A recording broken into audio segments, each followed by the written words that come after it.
Hi, I'm Alex Weibel. This is my fake patient today, Tyler Walls. We're going to be doing the Method 6 final practical video submission.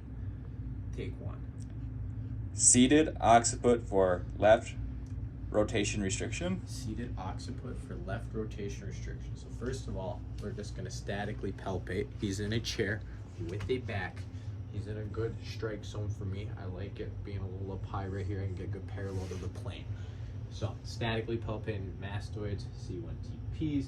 We're feeling for anything going on there. We're also feeling to the ramus of the jaw, and then we can actually test. So we're going to actually go here, test the sides for lateral flexion, then test for rotations, and then we can just test him for flexion, and then we can test him for a quick extension.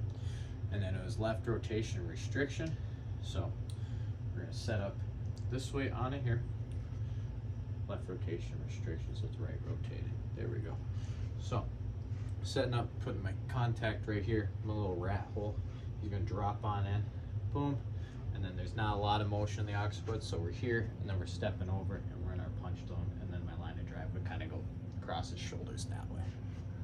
Supine right TMJ pisiform condyle for long axis restriction.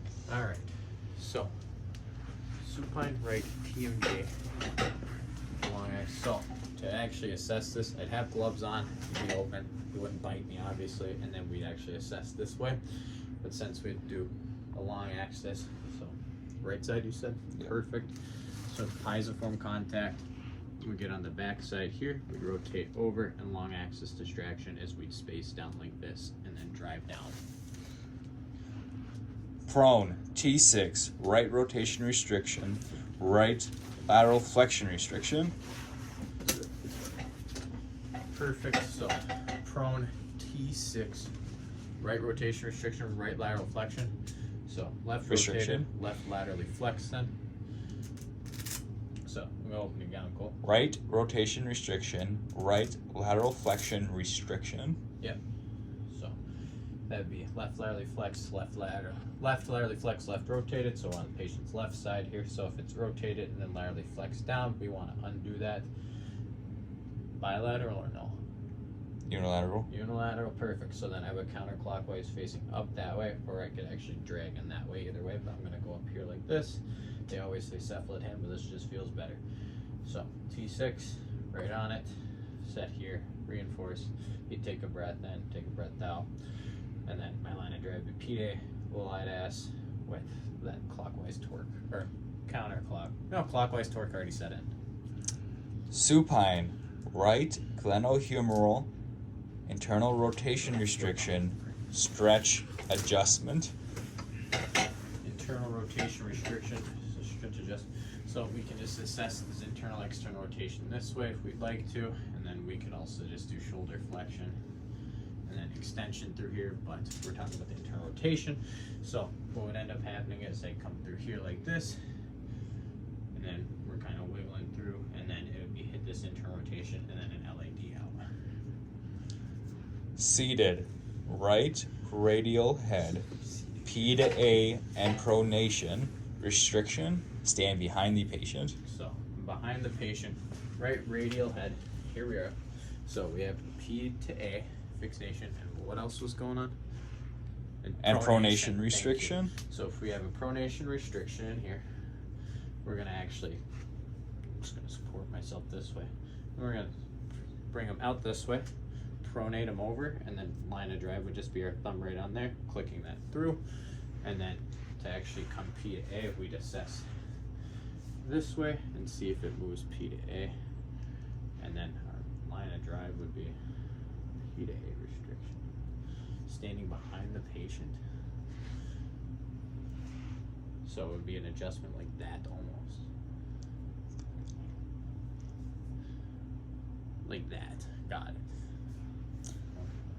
Seated proximal carpal row flexion restriction on the right. Alright, so if they're stuck like this, to the extent they don't want to flex, we would come here, we'd gap the joint that way, he would lean away, and then it would just be an impulse while it's pre-stressed in the flexion.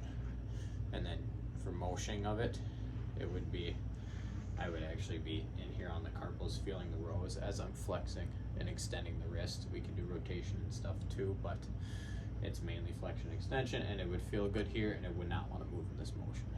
Seated to supine TL junction, extension restriction, starting with the patient seated at the end of the table. Gotcha. So you see it at the end of the table. I'm going to open your gun. Is that okay? So we're going to find ribs, follow them up in here to that TL junction. We have extension restriction, so we're going to set on in there. Spinuses are going to line up in here, and then we'd have a thoracic board down that he would go back onto. I would have you kind of crisscross your arms, stack them up good, and then I'd pre-stress into this extension here, and then he'd take a breath in, we'd lay on down back, and then I'd just drop straight through.